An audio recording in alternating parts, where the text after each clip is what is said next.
Well, it's the old cooking show again here.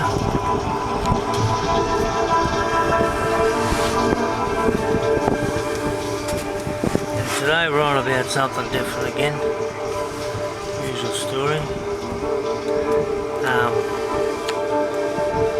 Today we're on about this little spot here north of Vellum. We're on about latitude 8 degrees something. According to the GPS, we're on the reef now.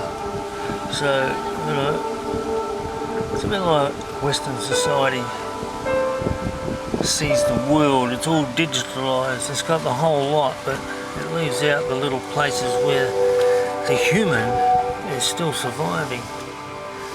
You know, and I'm anchored here now.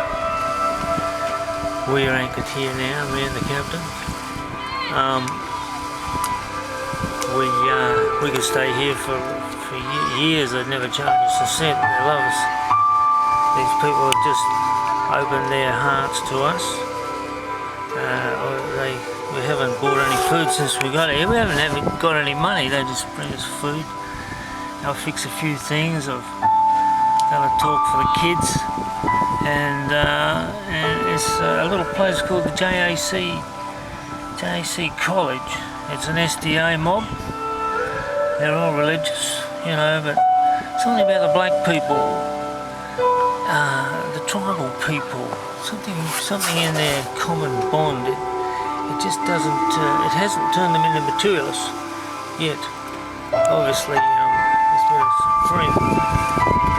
a certain lack of thing. They haven't been overloaded with it. They do love the things, but they don't throw out the baby with the bathwater, you know. Anyway, you know, most of my life people have been telling me what a loser I was, and I didn't quite have it right. I didn't quite understand things. Well, boys and girls, I'm here now. I've become a part of a little society of human beings where, you know,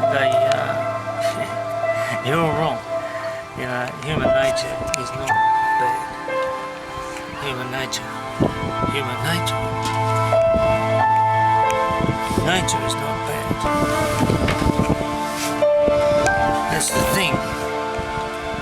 By declaring the existence of human nature, you're putting humans above nature again. You know, it's the old God botherers stuff. You gotta wake up to yourself. The human nature thing is how you sell out. That's how you shift the fence in your mind. And believe me, you need to come to places like this and see if you can trade in some culture. And you might even find your heart, your true heart, your true self. All the rest of that bollocks anyway. Now I've got my imitation Ray-Ban sunglasses on, I feel like a winner. So I feel like saying,